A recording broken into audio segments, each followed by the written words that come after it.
Esto es Imagen Empresarial y esta mañana me da mucho gusto saludar a Manuel Macedo. Él es el CEO de Honeywell Latin America, el presidente de Honeywell Latin America. Manuel, ¿cómo estás? Buenos días. Gracias por tomar esta comunicación. Hola Rodrigo, buen día. Eh, Gusto en qué, saludarte. qué gusto saludarte, Manuel. Y bueno, lo primero, cuéntanos que Honeywell tiene una larga presencia en México.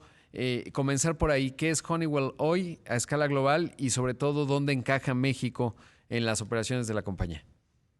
Por supuesto, gracias por la pregunta.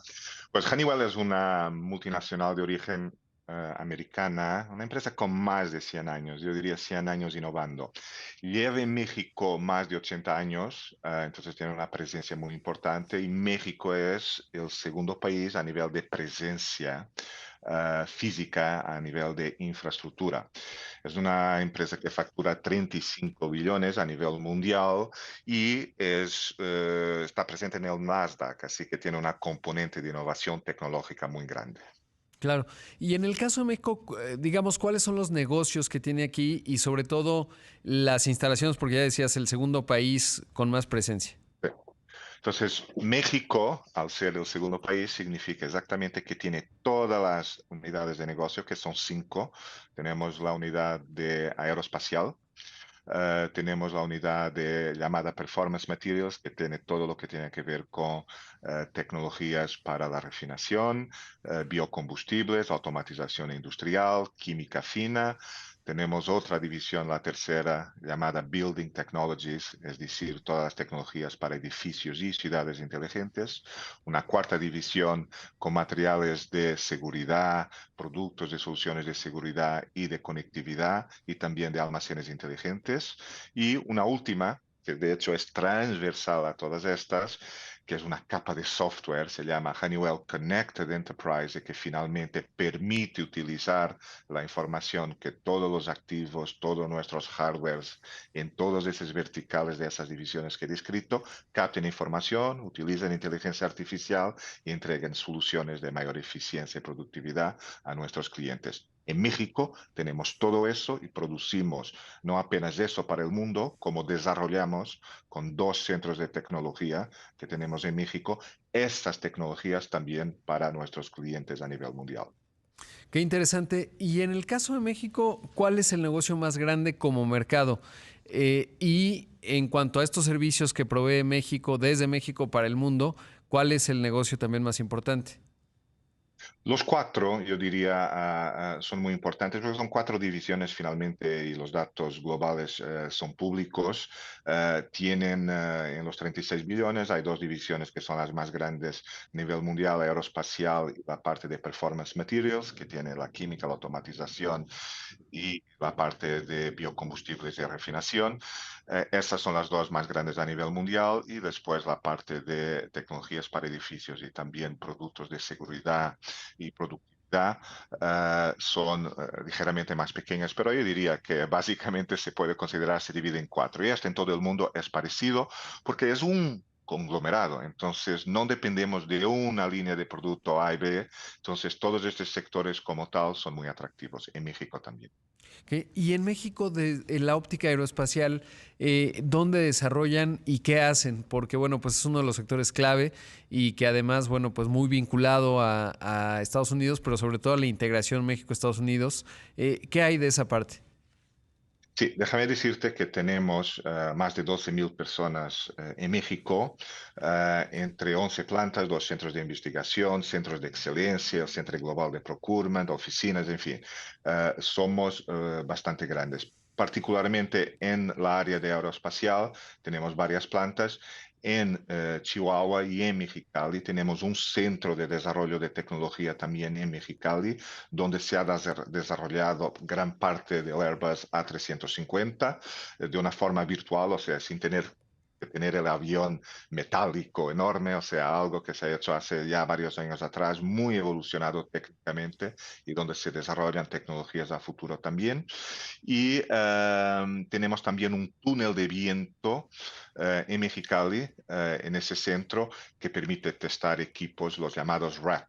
¿Qué es el RAT? Es que cuando todo falla en el avión, por ejemplo, los sistemas eléctricos, motores, hay como que esta turbina mecánica que con el aire permite que el avión no se caiga. Claro. Eso he testado ahí, es el último a caer, a fallar es eso no puede fallar y lo hacemos ahí y testamos ahí. Sí, alguna vez he visto cómo este sistema es una como turbinita que sale. Si todo falla, ese por la Sí. velocidad es el que tiene los temas básicos de los aviones, ¿no? Pues en México se testa, por ejemplo, para Boeing y tenemos el túnel más grande de Honeywell en el mundo aquí en México. Y testado por ingenieros y ingenieras mexicanas. Wow. Y de los 12,000, ¿cuántos son ingenieros? Y sobre todo te quiero preguntar eso, ¿cómo se ve la fuerza laboral mexicana desde el punto de vista ingenieril? Gradamos entre 150,000, 200,000 y saber cuál es tu óptica. De repente tienen que darles una nueva formación o qué tan rápido los pueden integrar al proceso de Honeywell, comparado, por ejemplo, obvio, con Estados Unidos. Tú tienes visibilidad, obviamente, de toda América Latina, de Brasil. ¿Cómo se compara? Bueno, México ha podido generar talento, de hecho, en diferentes localidades, no apenas en la Ciudad de México. Es cierto que tenemos dos centros de tecnología que ocupan ah, más o menos 1.000 ingenieros y estamos hablando de los centros de tecnología. Si vamos a las plantas donde hay 11.000, hay un porcentaje muy grande de esas personas que son ingenieros también, de proceso, que están en la actividad de desarrollo también y de eficiencia productiva. Entonces yo diría que fácilmente de esos 12.000 tendremos, pues, sin equivocarme, 1.000 directamente en centros de tecnología y pone 10% de esos también tienden a ser ingenieros. Todo el día hablo con ingenieros, entonces somos muchos. Muchos ingenieros. ¿Y cómo ves al ingeniero mexicano? Y creo que es relevante sobre todo por uno, líderes de universidades que nos escuchan y los propios estudiantes, digamos, dónde están las fortalezas y dónde hay áreas por mejorar en la fuerza laboral mexicana referida a los ingenieros específicamente. Por supuesto, hemos hablado y hablamos varias veces, no solo directamente, también a través de asociaciones con la Secretaría de Educación. Es importante adecuar las carreras a las nuevas tecnologías y no cuando esas tecnologías ya no son nuevas, pero ahora crear carreras que permiten trabajar con inteligencia artificial, con todo lo que tiene que ver con la transformación digital en sentido más lato, es importante. Tener programas que permitan a los jóvenes integrarse a las empresas de una forma rápida y flexible es muy importante. Hemos logrado eso en México, yo creo que son buenas noticias. Por eso Honeywell sigue invirtiendo en México y creciendo. De hecho, uno de estos centros de tecnología, pues empezó en 2017, el de la Ciudad de México, con 15 personas. En este momento tiene casi 700 y ya va por 7.500 metros cuadrados. Ahí la población es enteramente ingenieras y ingenieros. Eso significa que México ha tenido la capacidad de entregar ese output de talento. Qué importante esto que mencionas. ¿Y qué están encontrando? O bueno, sabes que me va a interrumpir el corte, estimado Manuel. Pediría la bondad de tu tiempo para seguir conversando porque hay temas muy Por interesantes, sobre supuesto. todo por la visibilidad que tienes como presidente de Honeywell a nivel de América Latina. Entender, pues obviamente México juega un papel fundamental, prácticamente con presencia desde la década del 30 del siglo pasado. Entonces nos habla de Así una es. empresa que observe el largo plazo, más allá de las coyunturas, pero sin duda, pues nos vamos adaptando a distintos momentos. Entonces, esto es Imagen Empresarial. Esta mañana está con nosotros, se lo agradezco mucho, a Manuel Macedo, el presidente de Honeywell Latinoamérica. Manuel, y antes de ir al corte, te preguntaba, con la experiencia que tienes, sobre todo la visibilidad de América Latina, has vivido en 9 países, me sorprende mucho, hablas 5 idiomas de manera fluida, así que no solo eso quiere decir Todos que mal. no, todos hablas perfectamente bien. Y eso me hace pensar, pues que obviamente tienes este contacto y, digamos, evaluación del capital humano de las personas con las que vas interactuando. Y insisto un poco en esta parte, ¿cómo ves a las personas en México, a tus colaboradores en Honeywell? ¿Dónde estarían las ventajas, pero sobre todo las oportunidades a mejorar desde el punto de vista pues, de la posición que tiene el país, que además, pues ya lo decía, graduamos muchos ingenieros, esa es una parte de ventaja comparativa para México, pero ¿cómo evalúas esa parte? Bueno, yo creo que toda Latinoamérica y México en particular tienen una enorme oportunidad. Voy a ser muy directo. El crecimiento económico de Latinoamérica ha sido muy pobre en los últimos 20 años, 23 años, ¿no? Una tercera parte del crecimiento económico de otras economías emergentes del sudeste asiático. ¿Por qué? Porque finalmente el crecimiento se debe a transferencia de trabajo muchas veces no cualificado a la economía y no a través de mejoras de productividad. Exactamente lo opuesto pasó en China y el sudeste asiático. 80% de su crecimiento viene por mejora de productividad.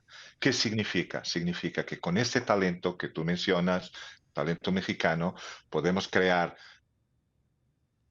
profesiones, actividades de mucho más valor agregado que van a cambiar el sentido de, en lugar de crecer por trabajo no cualificado, crecer por mejoras de productividad.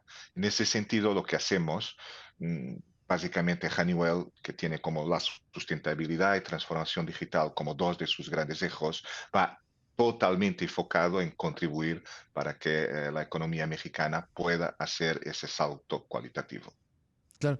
Y en esta parte de transformación digital, obviamente la palabra de moda es inteligencia artificial, aunque no es una moda, tiene ya varios años, obviamente, el asunto de Sí. los modelos de lenguaje natural, pues es lo que la ha colocado hoy como en la visibilidad, pero es algo, digamos, pues no necesariamente nuevo. Y lo intuyo así en Honeywell porque evidentemente es una empresa de tecnología, ya nos platicabas de las distintas áreas. ¿Qué están haciendo en esa parte y sobre todo que está vinculado a lo que mencionabas, la digitalización? Sí, la inteligencia artificial es una de las tecnologías, tal cual como el IoT y varias otras que permiten que finalmente podamos ayudar a nuestros clientes en su transformación digital. ¿Qué quiere eso decir? Quiere decir que, por ejemplo, y dando un ejemplo muy concreto, captamos información utilizando sensores que están o en aviones o las plantas, ¿no? Datos importantes de la actividad, sea del vuelo o de la actividad productiva. Esa información después es compilada utilizando inteligencia artificial para poder crear un sistema, sea por ejemplo en el vuelo o sea en la planta, más eficiente, con menos consumo de energía, con menos consumo de electricidad y que pueda hasta entender con base en datos pasados cuál va a ser pues la expectativa de fallo de los equipos, especialmente en las plantas, no digo tanto en los aviones en el aire, y con esto tener lo llamado la manutención predictiva y hasta crear los modelos de gemelos digitales que permite de una forma digital pues prever exactamente todo lo que va a pasar a futuro y está pasando en el presente. Entonces, eso es la forma como la inteligencia artificial nos permite ayudar en la transformación digital en las empresas. Claro. Ahora una empresa como Honeywell que lleva, pues ya lo decía, desde la década del 30 del siglo pasado, pues ha visto cualquier cantidad de transformaciones en México, en Estados Unidos y en el mundo. ¿Qué hay y cómo están experimentando el nearshoring? Porque evidentemente, pues esto para ustedes no es nuevo México, ni digamos, siempre ha sido un gran punto de potencial, etcétera. Pero ¿cómo está expresando en Honeywell esta tendencia? Y si esto está llevando a más inversiones o cómo va aterrizando para ustedes. Definitivamente sí, vemos más inversiones, son datos públicos que la inversión va creciendo. Yo creo que México ha hecho por un lado una gran labor junto con dentro del TEMEC, su proximidad geográfica también a Estados Unidos, que es el país, el mayor mercado mundial, tiene un rol también decisivo.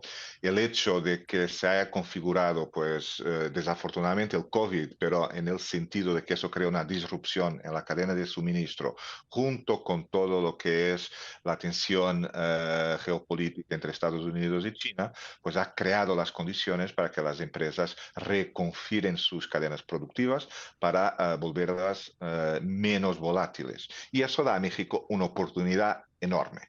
Siempre cuando México tenga y tiene que seguir mejorando, como todos los países, pero México también, pues su infraestructura, tener pues agua, energía limpia y competitiva, talento, hemos hablado de talento, pero seguir, o sea, no está todo hecho, hay que seguir desarrollando los jóvenes, creando talento y saber retenerlo también.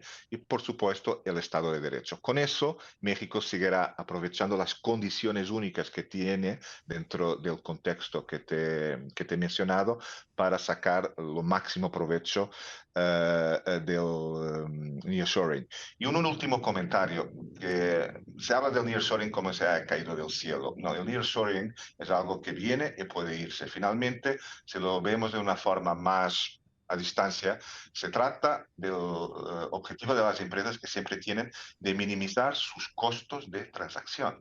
Eso ha sido inventado, un premio Nobel, creo, hasta Coase en el 1937, es la razón de ser de las empresas. ¿Por qué hay el nearshoring? Porque los costos de transacción, de la forma como estaban muy altos y hay que cambiar. Pero eso no significa que si no conseguimos esa competitividad que mencioné en México, pues ese nearshoring, tal como vino, se va. Es un péndulo. Claro, sí, sobre todo porque van cambiando incluso las formas de producción y en tanto se pueda desplazar en otras áreas de eficiencia, pues eso puede ser un riesgo o una oportunidad, ¿no? Lo que buscamos en México es que sea una oportunidad porque la tecnología lo que ha mostrado es que va haciendo obsoletas ciertos esquemas productivos. Una empresa como ustedes que lleva tantas décadas, pues así se ha ido transformando, ¿no? Y en ese contexto, pues México no debería ser susceptible, por ejemplo, a un proceso de automatización en la manufactura que pudiera darse y que ahí el capital humano cambie, digamos, y la mano de obra más intensiva, pues no sea la ventaja comparativa de un país, ¿no? Que fue el caso de China, han subido los salarios y Exactamente. eso en parte influye, pero creo que es una gran reflexión la que nos planteas. Manuel, pues la verdad es que un gusto platicar contigo. Espero finalmente encontrarte y poder saludarte, estrechar tu mano, porque realmente ahí tengo un pendiente grave y te pido una disculpa de antemano por ello. La No, verdad es que una es un desorganización gusto platicar grande, contigo cuando quieras. pero un gusto que haya estado esta mañana. La verdad, una empresa bien importante y muchos conceptos interesantes los que nos has dicho. Gracias, Manuel. Nada, ha sido un gusto, un placer y siempre disponible. Gracias, Rodrigo. Gracias. Ahí escuchamos a Manuel Macedo, el CEO de Honeywell Latinoamérica.